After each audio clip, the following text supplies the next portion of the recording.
হৃদয়, তুমি কি সত্যিই বিশ্বাস করো যে আমাদের এই লড়াইটার কোনো সুন্দর সমাপ্তি আছে, নাকি আমরা শুধু সময়ের অপচয় করছি? হৃদয় তার মলিন চশমাটা টেবিলের উপরে রাখল। লাইব্রেরি সে নিস্তব্ধ করে তার দীর্ঘশ্বাসটা ভারী হয়ে এলো।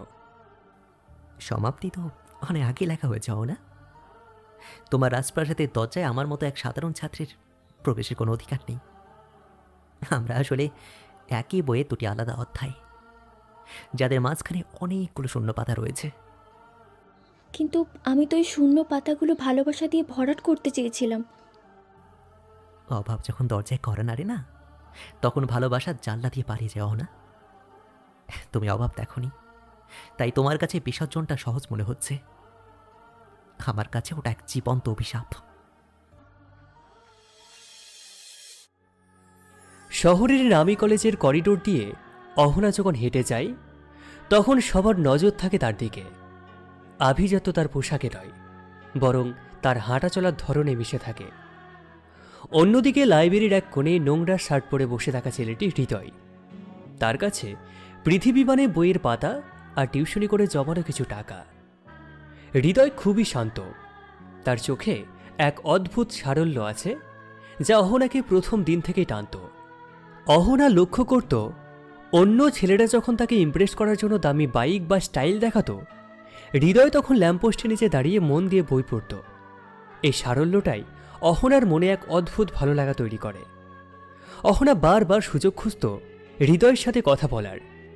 একদিন হঠাৎ লাইব্রেরিতে সেই সুযোগটা এসে সে পেয়েও গেল। হৃদয় খুব মন দিয়ে বই পড়ছিল। অহনা গিয়ে হৃদয়ের সামনে চেয়ারে বসল আর বলল, এই নোটসগুলো কি আমাকে একটু দেওয়া যাবে? আমি গত কয়েকটা ক্লাস মিস করেছি। হৃদয় মুখ তুলে তাকালো। তার চোখে কোনো বিশেষ উচ্ছ্বাস নেই, বরং এক ধরনের জড়তা। হ্যাঁ, নিতে পারেন, তবে কালকের মধ্যে ফেরত দিলে খুব ভালো হয়। অহনা বুঝল ছেলেটা তাকে এড়িয়ে চলতে চাইছে, কিন্তু হৃদয়ের এই নির্লিপ্ততা অহনার জেদ আর দুর্বলতা দুটোই বাড়িয়ে দিল। সে হৃদয়ের অভাবটা বুঝত। ছেঁড়া ব্যাগ, সস্তা কলম সবই অহনার চোখে পড়ত, কিন্তু হৃদয়ের আত্মসম্মান বোধ ছিল আকাশচুম্বী। কয়েক মাস যাওয়ার পর অহনার নিজেকে সামলাতে পারল না। বর্ষার এক বিকেলে কলেজের বারান্দায় সে হৃদয়কে সরাসরি তার মনের কথা জানালো। বলল, আমি তোমাকে পছন্দ করি হৃদয়, এটা কোনো সাময়িক মোহ নয়। হৃদয় কিছুক্ষণ চুপ করে বৃষ্টি দেখল, তারপর ম্লান হেসে বলল, অহনা, তোমার আর আমার পৃথিবীর আকাশ আলাদা। তুমি রাজপ্রাসাদের রাজকন্যা, আর আমি একবেলা খেয়ে অন্য বেলা চিন্তা করা সাধারণ এক ছাত্র। আমাদের মাঝে ভালোবাসার চেয়ে অভাবের দেওয়ালটা অনেক বেশি উঁচু। অহনা হাল ছাড়ল না। সে বারবার বোঝাতে চাইল যে টাকা দিয়ে মনের দিকটাকে বিচার করা হয় না, কিন্তু হৃদয় ছিল অনড়। সে জানত এই প্রেম পরিণতির চেয়ে যন্ত্রণায় বেশি দেবে। অহনার নিরন্তর চেষ্টা আর তার নিঃস্বার্থ ভালোবাসা ধীরে ধীরে হৃদয়ের কঠিন মনের বরফ গলাতে শুরু করল। অহনা দামি উপহার নয়, বরং হৃদয়ের অসুস্থতায় পাশে দাঁড়িয়ে তার সাধারণ জীবনকে আপন করে নিয়েছে। একদিন কলেজের ছাদে দাঁড়িয়ে অহনা কাঁদো কাঁদো গলায় বলল, আমার অপরাধ কি এটাই যে আমি একটু সচ্ছল পরিবারে জন্মেছি? আমি তো শুধু তোমার ওই সরল মনটাকে চেয়েছি হৃদয়। হৃদয় আর নিজেকে ধরে রাখতে পারল না। সে বুঝতে পারল এই মেয়েটি তাকে কতটা গভীরভাবে ভালোবাসে। ঠিক আছে অহনা, আমি হার মানলাম, কিন্তু মনে রেখো, আমি তোমাকে দেওয়ার মতো শুধু ভালোবাসাই রাখি, অন্য কিছু নয়। এরপর তাদের দিনগুলো খুবই ভালো কাটছিল।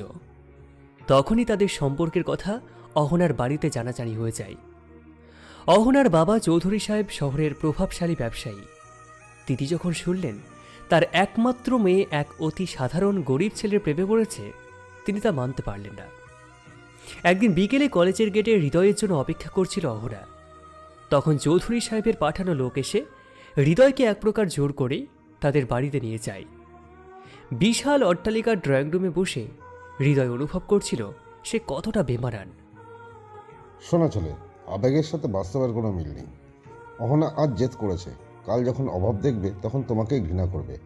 ওর ভবিষ্যতের কথা ভেবে ওকে ছেড়ে দাও। হৃদয় মাথা নিচু করে সব কিছু শুনছিল। তার আত্মসম্মানে আঘাত লাগলেও সে জানত চৌধুরী সাহেবের কথাগুলোতে তিক্ত সত্য লুকিয়ে আছে। আমি ওকে ভালোবাসি স্যার, কিন্তু ওর সুখ আমি কেড়ে নিতে চাই না। তাহলে প্রমাণ করো, ওকে এমনভাবে ফিরিয়ে দাও যাতে ও আর তোমার কাছে না ফিরে। হৃদয় সেদিন সারা রাত ঘুমোতে পারল না। তার ছোট মেষ বাড়িটার চারিদিকে দেওয়ালগুলো যেন তাকে উপহাস করছিল। সে জানত সে হয়তো কঠোর পরিশ্রম করে একদিন প্রতিষ্ঠিত হবে, কিন্তু সেই পর্যন্ত অহনা কি দারিদ্র্যের এই দহন সহ্য করতে পারবে? অহনা সারা জীবন দামি এসিতে বড় হয়েছে, সে কি হৃদয়ের এই ফ্যানহীন ছোট্ট ঘরটাতে থাকতে পারবে? পরদিন সকালে অহনা হৃদয়ের মেসে চলে আসে, তার চোখে মুখে উৎকণ্ঠা। বাবা তোমাকে কি বলেছে হৃদয়? তুমি কাল থেকে ফোন ধরছো না কেন? হৃদয় খুব শক্ত হওয়ার অভিনয় করল।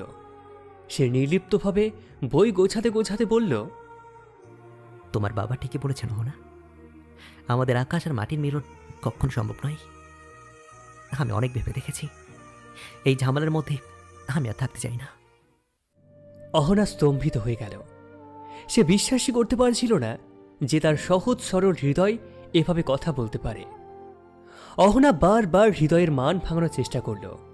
সে বৃষ্টির মধ্যে ভেজে হৃদয়ের দরজায় দাঁড়িয়ে থাকল, কিন্তু হৃদয় দরজা খুলল না। হৃদয়ের ভিতর তখন রক্তক্ষরণ হচ্ছে, কিন্তু সে নিজেকে বোঝাচ্ছিল যে অহনার সুখের জন্যই এই বিসর্জন জরুরি। অবশেষে কিছুদিন পর গঙ্গার ঘাটে তাদের শেষ দেখা হলো। অহনার চোখের নিচে কালি পড়ে গেছে, তার আভিজাত্যের জেল্লাস ম্লান হয়ে গেছে। হৃদয়, একবার শুধু বলো যে তুমি আমাকে চাও, আমি সব ছেড়ে তোমার সাথে ওই ছোট্ট মেষ বাড়িতেই থাকবো। হৃদয় এক মুহূর্তের জন্য দুর্বল হয়ে পড়ল। সে অহনার হাত দুটো ধরতে চাইল, কিন্তু পরক্ষণে নিজেকে সামলে নিল। সে জানত আজকে যদি সে হ্যাঁ বলে, তবে আগামী দিনে অভাবের তাড়নায় এই নিখাদ ভালোবাসাটাই মরে যাবে। না অহনা, আমি চাই না তুমি কয়েকদিন পর তোমার ভুল বুঝতে পেরে পস্তাও। আমি একজন সাধারণ মানুষ, আমাকে আমার মতো থাকতে দাও। তুমি অনেক ভালো ছেলে পাবে, বিশ্বাস করো, অনেক ভালো ছেলে। অহনা বুঝল হৃদয় আজ পাহাড়ের মতো অটল। সে আর কোনো কথা না বলে শেষবারের মতো হৃদয়ের দিকে তাকাল। তার চোখের সেই চাহনি হৃদয়কে আজীবনের জন্য অপরাধী করে রাখল। এরপর 5টা বছর কেটে গেছে। হৃদয় এখন শহরের এক নামী কলেজের অধ্যাপক। তার অভাব মিটেছে, কিন্তু মনের কোণে সেই শূন্যতাটা রয়েই গেছে। অন্যদিকে অহনার বিয়ে হয়ে গেছে এক বড় ব্যবসায়ীর সাথে। সে এখন লন্ডনে থাকে। হঠাৎ একদিন হৃদয় এক বিয়ের অনুষ্ঠানে গিয়ে অহনার দেখা পেল। সে দেশে ফিরে এসেছে। অহনার পরনে দামি সিল্কের শাড়ি, গায়ে হীরের নেকলেস। সে দেখতে আগের চেয়েও সুন্দরী হয়েছে, কিন্তু তার চোখের সেই চাঞ্চলতা আর নেই। সেখানে এক গভীর বিষাদ জমে আছে। ভিড়ের মাঝে তাদের চোখাচোখি হলো। কেউ কারোর সাথে কোনো কথা বলল না। হৃদয় দূর থেকে দেখল অহনার স্বামী তাকে ডাকছে। অহনা হাসল, কিন্তু সেই হাসিতে কোনো প্রাণ ছিল না। হৃদয় দীর্ঘশ্বাস ফেলে ভিড় থেকে বেরিয়ে এলো। সে জানত সে হয়তো অহনাকে দারিদ্র্যের কষ্ট থেকে বাঁচিয়েছে, কিন্তু তাকে তার সবচেয়ে বড় সুখ থেকে বঞ্চিত করেছে। বিসর্জনের এই নামই বোধহয় প্রকৃত ভালোবাসা, যা বুকের পাথর চেপেও অন্যের ভালো যাওয়া যায়। বিয়ের অনুষ্ঠান থেকে ফেরার পর হৃদয়ের রাতগুলো আবার বিষণ্ণতায় ভরে উঠল।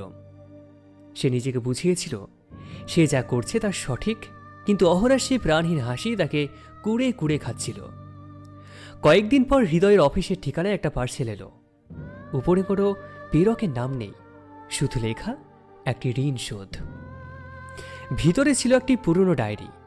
ডায়েরিটা খুলতেই হৃদয়ের বুকটা কেঁপে উঠল। এটা অহনার ডায়েরি।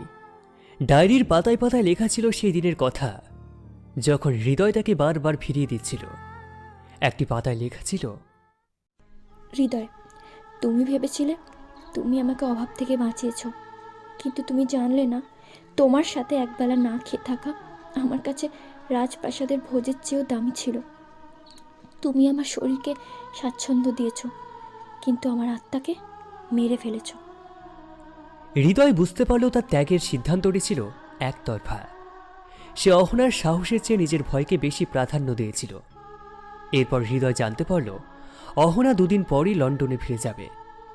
সে নিজেকে আর আটকে রাখতে পারল না। বহু বছর পর সে তার সেই পুরনো জেদ আর আদর্শের দেওয়াল ভেঙে অহনার সাথে দেখা করতে তার বাবার বাড়িতে গেল। বিশাল গেটের সামনে দাঁড়িয়ে হৃদয় দেখল অহনা বাগানে একা একা বসে আছে। তার পাশে রাখা এক কফি মগ, যা থেকে ধোঁয়া বেরোচ্ছে। হৃদয়কে দেখে অহনা বিন্দুমাত্র অবাক হল না, যেন সে জানত হৃদয় সে আসবে। আমাকে ক্ষমা করতে পারবে অহনা? আমি ভেবেছিলাম আমি তোমাকে মুক্তি দিচ্ছি, কিন্তু আমি আসলে তোমাকে একাকিত্বের খাঁচায় বন্দি করে দিয়েছিলাম। অহনা শান্ত চোখে হৃদয়ের দিকে তাকালো। তার কণ্ঠে কোনো রাগ ছিল না, ছিল এক জমাটবদ্ধ দুঃখ। ক্ষমা তো অনেক আগেই করে দিয়েছি হৃদয়, কিন্তু যে সময়টা তুমি কেড়ে নিয়েছো তা কি ফিরে দিতে পারবে? আজ আমার কাছে সব আছে, শুধু সেই তুমি নেই, যাকে আমি আমার পৃথিবী ভেবেছিলাম। হৃদয় চাইল অহনার হাতটা ধরতে, তাকে বলতে যে চলো আমরা আবার শুরু করি। কিন্তু পরক্ষণেই তার নজর পড়ল অহনার বাম হাতের আঙুলে ঝিকমিক করতে থাকা আংটিটা। অহনা এখন অন্য একজনের ঘরণী, অন্য একটি পরিবারের মর্যাদা। আমি কি খুব দেরি করে ফেললাম অহনা? অহনা ম্লান হাসল। সে হাসিতে বিকেলের মরা রোদ এসে পড়ল। দেরি নয় হৃদয়, আমরা আসলে ভুল সময়ে সঠিক মানুষ ছিলাম। এখন আর পিছনে ফেরার পথ নেই। তুমি তোমার শিক্ষা আর আদর্শ নিয়ে থেকো, আর আমি আমার এই সাজানো খাঁচায় জীবন কাটিয়ে দেব। হৃদয় বুঝতে পারল কিছু কিছু ভুল সংশোধন করার সুযোগ জীবন দেয় না। সে নিঃশব্দে সেখান থেকে বেরিয়ে এলো। পিছনে পড়ে রইল তার এক সময়ের আকাশ ছোঁয়া ভালোবাসা আর এক রাজকন্যার বিসর্জন দেওয়ার স্বপ্ন। এরপর অহনা লন্ডনে ফিরে যাওয়া 2 বছর পর হৃদয়ের জীবনে এক অভাবনীয় পরিবর্তন আসে। হৃদয় সমাজসেবামূলক কাজের কথা ছড়িয়ে পড়েছে চারিদিকে। তার প্রতিষ্ঠিত আলোর দিশারি নামক সংস্থাটি এখন সুবিধাবঞ্চিত শিশুদের শিক্ষার একটি বড় আশ্রয়স্থল। এই কাজের জন্য একটি আন্তর্জাতিক সেমিনারে অংশ নিতে হৃদয়কে আমন্ত্রণ জানানো হয়েছে লন্ডনে। হৃদয় দ্বিধায় ছিল, যে শহর অহনার বর্তমান, সেখানে গিয়ে সে কি নিজেকে সামলাতে পারবে? কিন্তু কর্তব্যে টানে তাকে যেতেই হলো। লন্ডনের হ্যারোডের এক বড় কনফারেন্স হলে সেমিনার শেষ করে যখন হৃদয় বেরোচ্ছিল, ঠিক তখনই তার সামনে এসে দাঁড়ালো একটি পরিচিত ছায়া। কিন্তু এ কোন অহনা? সে আভিজাত্য নেই, পরনে সাধারণ একটি কোট, চোখে ক্লান্তির ছাপ। অহনা, তুমি এখানে? তোমার এই অবস্থা কেন? অহনা একটু হাসল, তবে সেই হাসিতে ছিল বিষাদের চেয়েও বেশি প্রশান্তি।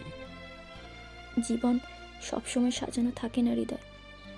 আমার স্বামী বছরখানেক আগে এক দুর্ঘটনায় মারা গেছেন। তার ব্যবসা এখন দেনায় ডুবেছে। আমি এখন এখানে একটা ছোট্ট স্কুলে বাচ্চাদের পড়াই। হৃদয় স্তম্ভিত হয়ে দাঁড়িয়ে থাকল।